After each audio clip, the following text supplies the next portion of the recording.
Suicide আর এই 200 জনের মৃত্যুর পরের দিনই এক সপ্তাহ পরেই এক মাস পরেই যে শেখ হাসিনার পতন ঘটবে সেটা নাও হতে পারে, আবার হতেও পারে। কেন হতে পারে? আমি বলছি যে কারফিউয়ের তুলে নেওয়ার সাহস এখনও এই সরকার পাচ্ছে না। রাস্তায় এখনও সেনাবাহিনী। আমি যখন আলোচনা করছি যে কোনো মুহূর্তে বাংলাদেশের পরিস্থিতি আরও খারাপ হতে পারে বলে মন্তব্য করেছেন আওয়ামী লীগের সাধারণ সম্পাদক ওবায়দুল কাদের। আজকে তিনি অনুভব করছেন যে বাংলাদেশে এতগুলো মানুষকে হত্যা করার পরে, এতগুলো মানুষকে নির্যাতন করার পরে নিশ্চয়ই বাংলাদেশের মানুষ বসে থাকবে না। বাংলাদেশের মানুষ জেগে উঠবে। বাংলাদেশের প্রত্যেকটি অঞ্চলে এই ফ্যাসিবাদের বিরুদ্ধে আওয়াজ উঠবে। তিনি এখন শঙ্কা প্রকাশ করছেন যে কোনো মুহূর্তে বাংলাদেশে মানুষ ফুঁসে উঠতে পারে, এর চেয়েও ভয়াবহ পরিস্থিতির সম্ভাবনা রয়েছে। পরিস্থিতি যাই ঘটুক না কেন সরকারকে পদত্যাগ করতে হবে, কারণ পদত্যাগের শেষ পর্যায়ে চলে এসেছে, বিজয় জনতারই হবে। বিদেশক এমন মন্তব্য করে বক্তব্য দিয়েছেন শাহেদ আলম ভাই। তিনি আলোচনা করেছেন এত হত্যাকাণ্ডে মানুষ হতাশ হয়ে যাচ্ছে, কিন্তু হতাশ হওয়ার কিছু নেই। হত্যাকাণ্ড রক্তের পরেই বিজয় আসে। আমরা শাহেদ ভাই এবং আরেকজনের আলোচনা শুনব। প্রত্যেকটি অঞ্চলে এই ফ্যাসিবাদের বিরুদ্ধে আওয়াজ উঠবে। তিনি এখন শঙ্কা প্রকাশ করছেন যে কোনো মুহূর্তে বাংলাদেশে মানুষ ফুঁসে উঠতে পারে, এর চেয়েও ভয়াবহ পরিস্থিতির সম্ভাবনা রয়েছে। যে পরিস্থিতি কয়েকদিন আগে আওয়ামী লীগ দেখেছে তার চেয়েও ভয়াবহ পরিস্থিতির জন্য তিনি প্রস্তুত থাকতে বলেছেন, যে পরিস্থিতিটা নিয়ন্ত্রণহীন হতে পারে। এবং তিনি দোষারোপ করছেন যে ঘাপটি মেরে বসে আছে যারা এই দেশের পরিস্থিতি ওলটপালট করে দিতে চায়, তারা এখন জাস্ট একটু ঘাপটি মেরে বসে আছে। এই নির্দয়, এই পাষণ্ড মানুষগুলো কতটা নির্যাতন করে আমার ভাইদেরকে হত্যা করেছে, কতটা নিপীড়ন করে বাংলাদেশের এই প্রথম স্বাধীনতা থেকে শুরু করে আজ পর্যন্ত এই অল্প সময়ের মধ্যে এত মানুষ, যেটা পত্রপত্রিকা বলছে সেই হিসাবে এতগুলো মানুষ কোনোদিন কোনো জায়গায় একসাথে শাহাদাত বরণ করে নাই, মৃত্যুবরণ করে নাই। কিন্তু এই আওয়ামী লীগ একজন শিক্ষার্থী যখন বুক পেতে দিয়েছে তখনও গুলি করেছে, শিক্ষার্থী যখন রাস্তায় মিছিল করেছে তখনও তাকে গুলি করেছে। আর গুলিটা হয়ে গিয়েছে বাংলাদেশে এখন এমন একটি পণ্যের মতো, মানে স্বাভাবিক জিনিস, যেটা আপনি রাস্তা থেকে যে কোনো কিছু কিনে খেলে যতটুকু কষ্ট তার চাইতে গুলি খাইতে কষ্ট কম। এই হচ্ছে আমার সোনার বাংলাদেশ। আজকের ওবায়দুল কাদেরদের ভীতির সঞ্চয় হয়েছে, তাদের ভিতরটা মূলত শেষ হয়ে গিয়েছে। এখন শুধুমাত্র আস্ফালন করে টিকে আছে। জনগণকে গুলি করে টিকে থাকা যে যায় না, এটা ওবায়দুল কাদের সহ তার দলের নেতারা ভালো করে জানেন যে এইরকম করে স্বৈরশাসক কোনোদিন টিকতে পারে না। যেটা আওয়ামী লীগ রচিত করেছে এটা আওয়ামী লীগের জন্য নয়, শুধু সমগ্র বাংলাদেশের জন্য একটি কলঙ্কজনক অধ্যায় হিসেবে রচিত হয়ে থাকবে। এটা কোনো সুস্থ মস্তিষ্কের ভালো মানুষ কোনোদিন এটা মেনে নিতে পারে না। কিন্তু এখন আওয়ামী লীগ মূলত যা করে ফেলেছে, এই পাপ তাদেরকে ঘিরে ধরেছে, যে কারণে ওবায়দুল কাদের এখন শঙ্কা প্রকাশ করছেন যে কোনো মুহূর্তে এর চেয়ে ভয়াবহ রূপ ধারণ করতে পারে। হ্যাঁ, যে কোনো মুহূর্তেই ভয়াবহ রূপ ধারণ করবে, এটা আবার শঙ্কার কি আছে? এটা তো বাস্তব সত্য কথা। আমি বলে দিলাম যে বাংলাদেশে যে কোনো মুহূর্তে এর চেয়েও ভয়াল রূপ আপনারা দেখতে পাবেন। অন্যায়ের তো কিছু নাই, কারণ সমগ্র বাংলাদেশের মানুষ আপনাদের থেকে মুক্তি চায়। এই দেশের নিরপরাধ মানুষগুলো আপনাদের কাছে জিম্মি। আপনারা তাদেরকে অধিকার বঞ্চিত করেছেন, আপনারা তাদেরকে শোষণ করছেন, নিষ্ঠুরতার চূড়ান্ত পর্যায়ে গিয়েছেন। আপনার প্রধানমন্ত্রী থেকে শুরু করে আপনাদের সবাই মিলে জনতার সাথে ঠাট্টা বিদ্রুপ করছেন। 200-300 মানুষ মারার পরে, কেউ বলছে হাজারের কাছাকাছি মানুষ মৃত্যুবরণ করার পরেও আপনারা খেলখেলিয়ে মেট্রো রেলে গিয়ে কান্না করেন, কিন্তু আমার এই মানুষগুলোর জন্য আপনাদের চোখে পানি আসে না। আর আসবে কি করে? আপনি হুকুম দিয়ে হত্যা করিয়েছেন, সেখানে তো পানি আসার কথা না।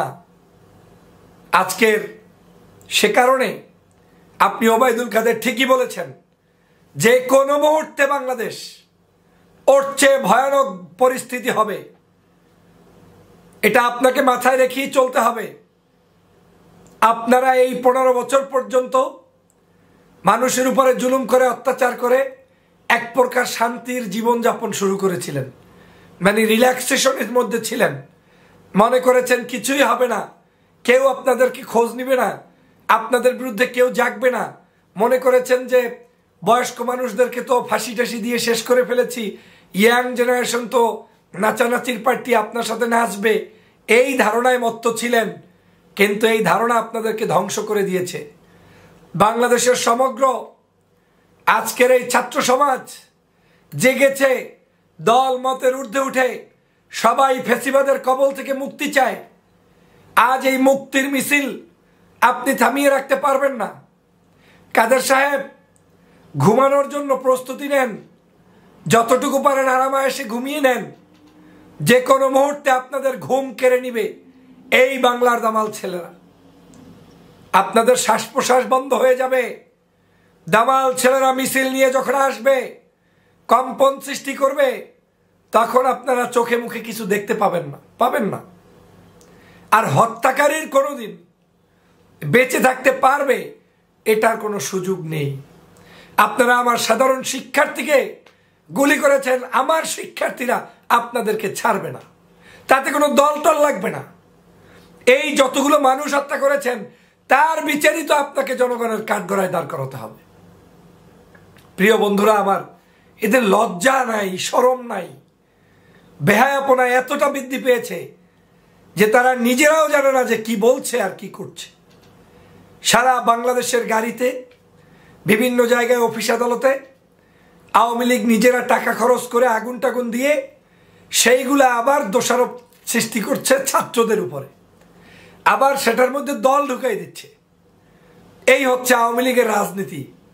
যারা নিজেরাই মিথ্যার উপরে প্রতিষ্ঠিত, যারা নিজেরাই অন্যায়ের উপরে প্রতিষ্ঠিত, যারা সব সময় সকাল সন্ধ্যা মিথ্যা কথা না বললে তাদের ঘুম হয় না, সেই আওয়ামী লীগ আজকের এই অবস্থার সৃষ্টি করেছে। প্রিয় বন্ধুরা আমার, আমি মনে করি বাংলাদেশের সকল ক্ষত যদি মানুষ ভুলে যায়, একটি ক্ষত কোনোদিন ভুলে যাবে না, সেটি হচ্ছে বাংলাদেশের এই ছাত্রদের উপরে বর্বরচিত হামলা।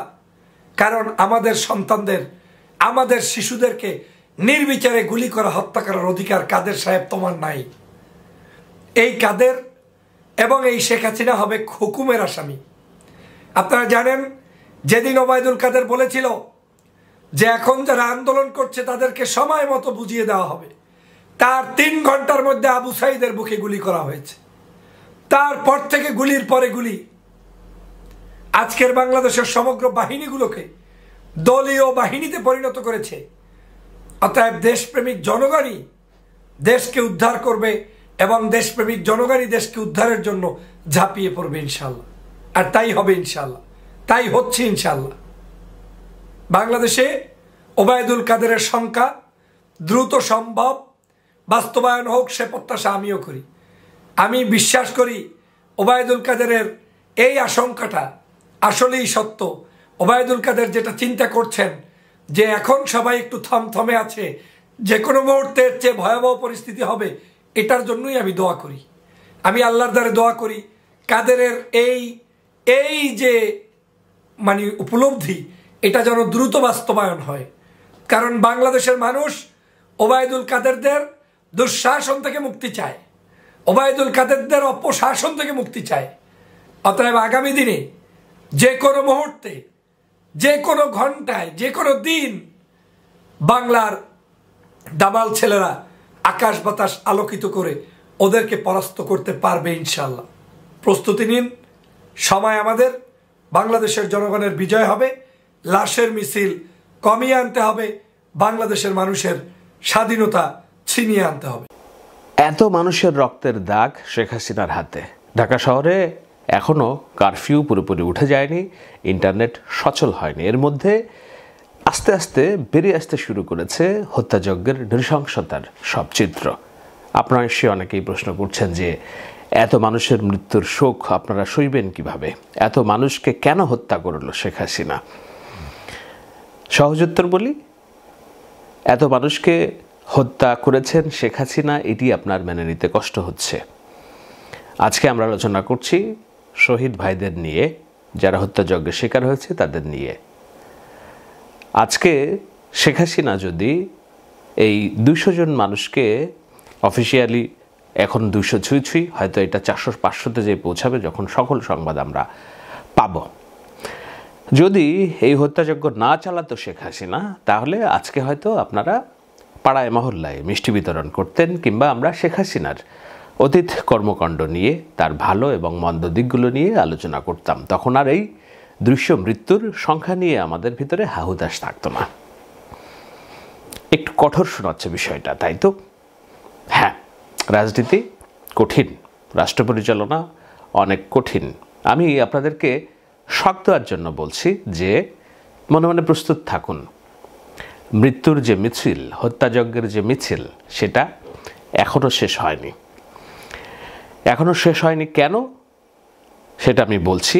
তবে তার আগ দিয়ে যারা হাহুতাশ করছেন ফেসবুকে মৃত্যুর ছবি দেখে, ভাই বোনের ছবি দেখে, শহীদদের ছবি দেখে যারা আটকে উঠছেন, তাদের জন্য দুটি কথা বলি। তারপরে আমি বলবো যে কেন আরও লাশ পড়বে, আমার কেন মনে হচ্ছে সেটি নিয়ে বলবো, এবং এর পরিণতি কি সেটা আমি সারমর্ম টানার চেষ্টা করব। দেখুন,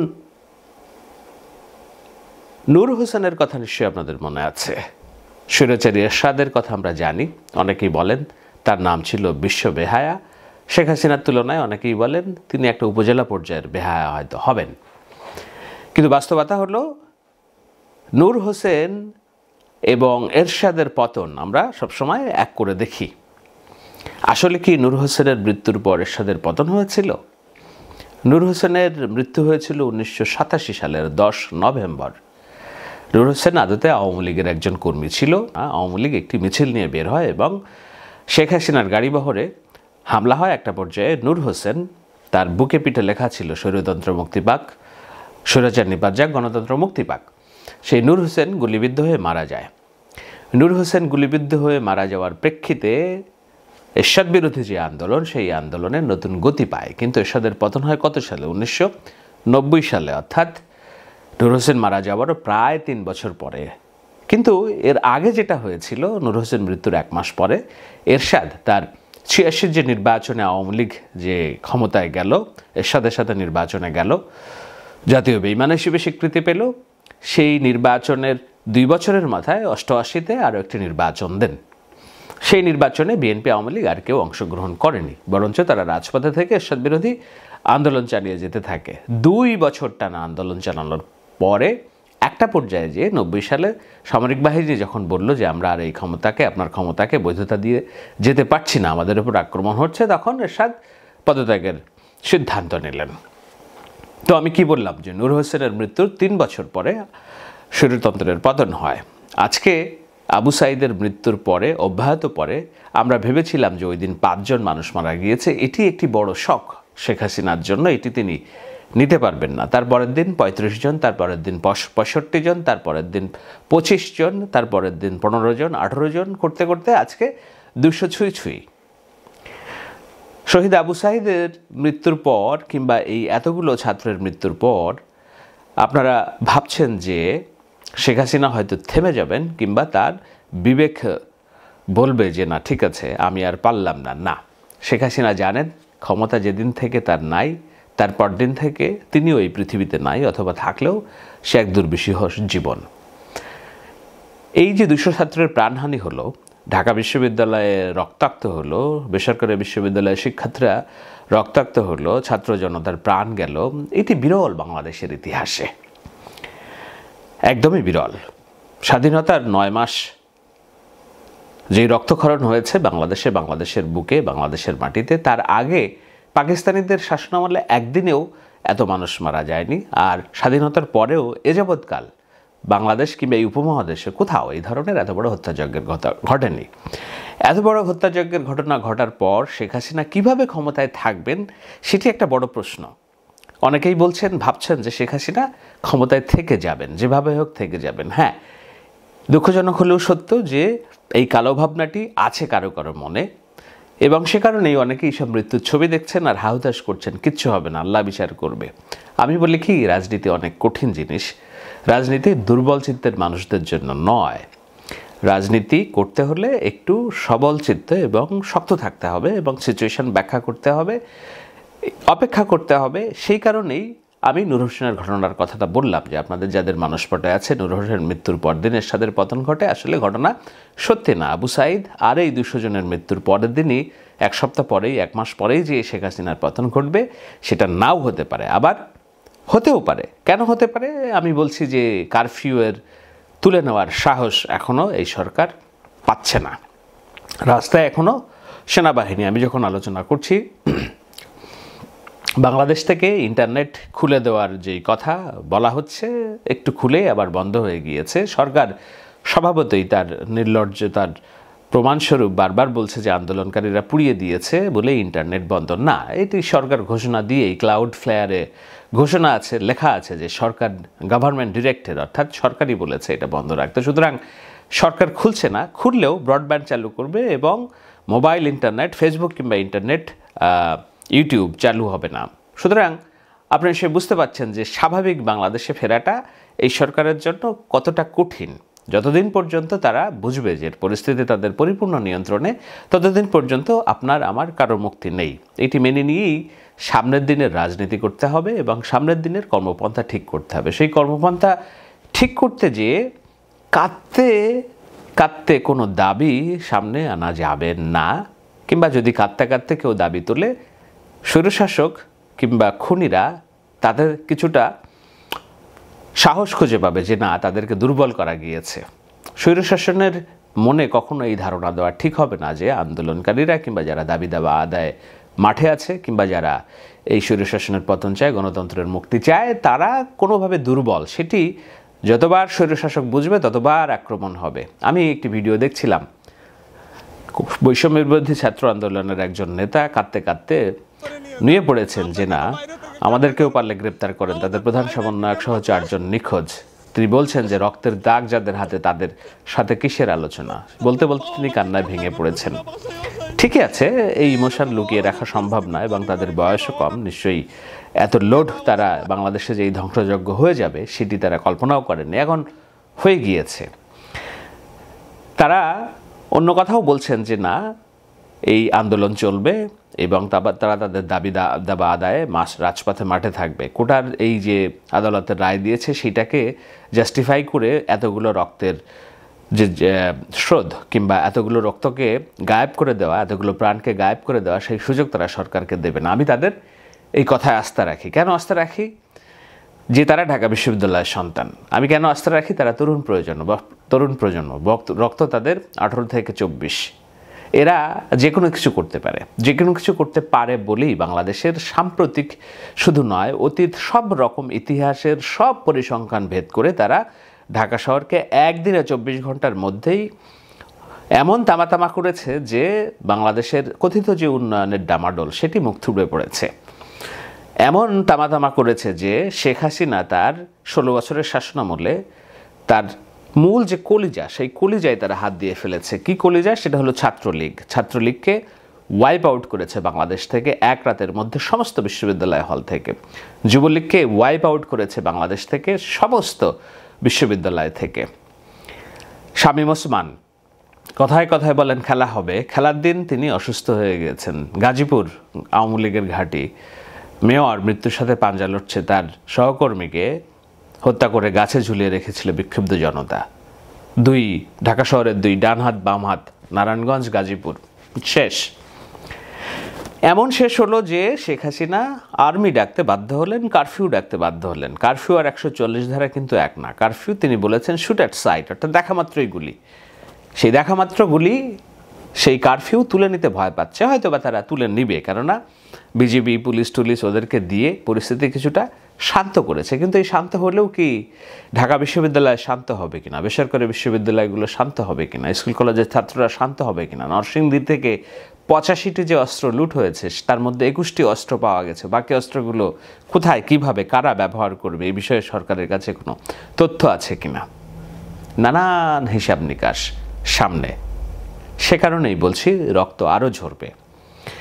এই ঢাকা বিশ্ববিদ্যালয়ের ছাত্ররা, বৈষম্য বিরোধী ছাত্র আন্দোলনের শিক্ষার্থীরা যখন শুধু ঢাকা বিশ্ববিদ্যালয় না, সমস্ত বেসরকারি বিশ্ববিদ্যালয় এবং অন্যান্য শিক্ষা প্রতিষ্ঠান মিলে অল বাংলাদেশ ছাত্র নেটওয়ার্ক তৈরি করবে এবং কর্মসূচি দেবে একের পর এক, নিশ্চয়ই শেখ হাসিনা যেহেতু 200 প্রাণ নিতে পেরেছেন হাতে করে, তিনি আরও 2000, 5000, 10,000 নিতে কুণ্ঠাবোধ করবেন না। কেন করবেন না? যুক্তি একটাই, সেটা হলো তার পিছন দিকে যাওয়ার কোনো রাস্তা সে রাখেনি, অনেক বছর হলো রাখেনি, এবার তো আর রাখেই নাই। সুতরাং তাকে সামনে যেতে হবে, সামনে যেতে হলে গুলি করতে হবে। এখন দেখার বিষয় হচ্ছে যে এই গুলি যারা করবে তারা কতদিন কিভাবে করবে, তারা তাদের এই ভৃত্যর প্রতি তারা তাদের বিশ্বাস অটুট রাখতে পারবে কিনা, না তারা বেঁকে বসবে কিংবা গুলিটা পেছন দিকে ঘুরিয়ে দিবে। তার আগ পর্যন্ত বাংলাদেশের মাটিতে আরও রক্ত ঝরবে, এটি বাস্তবতা।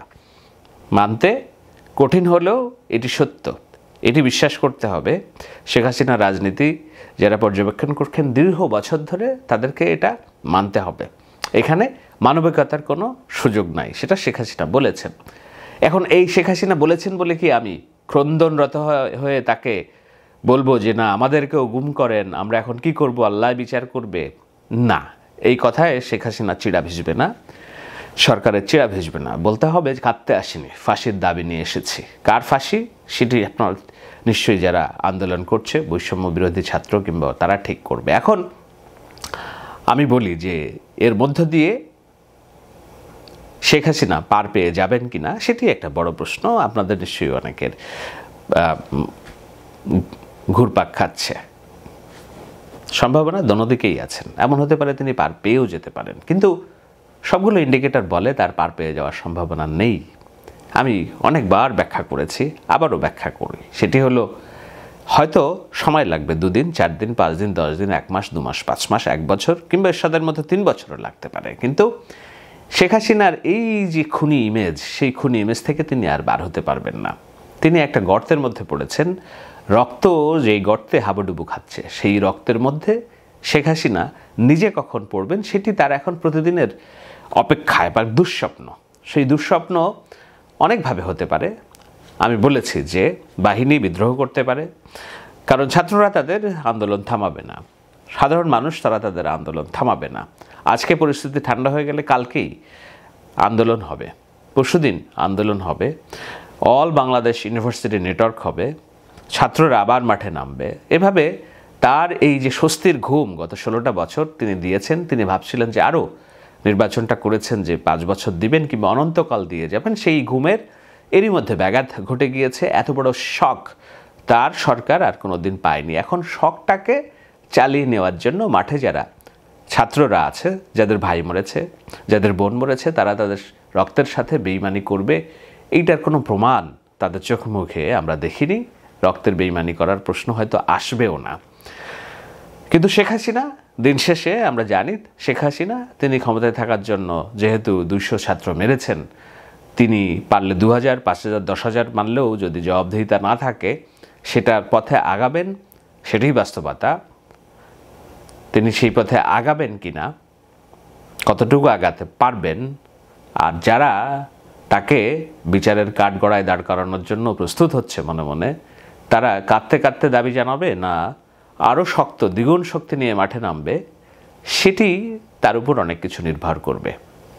কোনো সমাধান দিতে পারলাম না, তাই তো? আমি গণক নই, আমি সমাধান দেই না, কিন্তু আমি দেখতে পাই।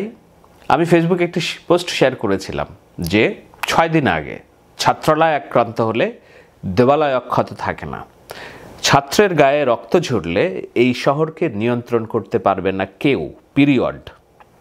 6 দিন আগে দেবালয় আক্রান্ত হয়েছে, ঢাকা শহর জ্বলছে, ছাত্রের গায়ে রক্ত ঝরেছে, ঢাকা শহরকে নিয়ন্ত্রণ করতে পারেনি কেউ, পিরিয়ড। আমি বলছি শেখ হাসিনার এই যে রক্তগঙ্গার মধ্যে ঢুকেছেন, তাকে এই রক্তগঙ্গার মধ্য দিয়েই সামনের দিকে আগাতে হবে। সে আগাতে আগাতে কখন গুলিটি উল্টা তাক হয়ে যাবে তার আগ পর্যন্ত তিনি মানুষ মারতে থাকবেন। মাঠে যারা আছেন তাদেরকেও এই প্রস্তুতি নিয়ে আরও সংগঠিত হয়ে মাঠে নামা ছাড়া বিকল্প নেই। আবারও পরিস্থিতি ব্যাখ্যা করব যখন নতুন আপডেট আসবে। আমাকে ক্ষমা করবেন, আমি খুব শক্ত কথা বললাম, ভালো না লাগলে আমি দুঃখিত, কিন্তু বাস্তবতা এটাই। দর্শক, আলোচনা শুনেছেন, শুনে বুঝতে পেরেছেন যে হতাশ হওয়ার কিছু নেই। একটা ফেসিবাদ, একটা দানব থেকে যদি আপনি মুক্তি পেতে চান, অবশ্যই রক্ত দিতে হবে। আর রক্ত দিয়েই আপনার সেটাকে প্রমাণিত করতে হবে যে এই দানব যাবে না। পৃথিবীতে যত দানব বিদায় করতে হয়েছে, স্বৈরাচার বিদায় করতে হয়েছে, প্রত্যেক স্বৈরাচারের বিরুদ্ধে রক্ত দিতে হয়েছে। তো আমাদেরকে রক্ত দিতে হবে, কারণ কত রক্ত দিতে হবে তার কোনো হিসাব নেই। সামান্য তাকে বিপদে ফেলতে আপনার 1000 রক্ত দিয়ে হয়েছে। আর চিন্তা করেন তাকে যদি আপনি হটাইতে চান, কত রক্ত দিতে হবে।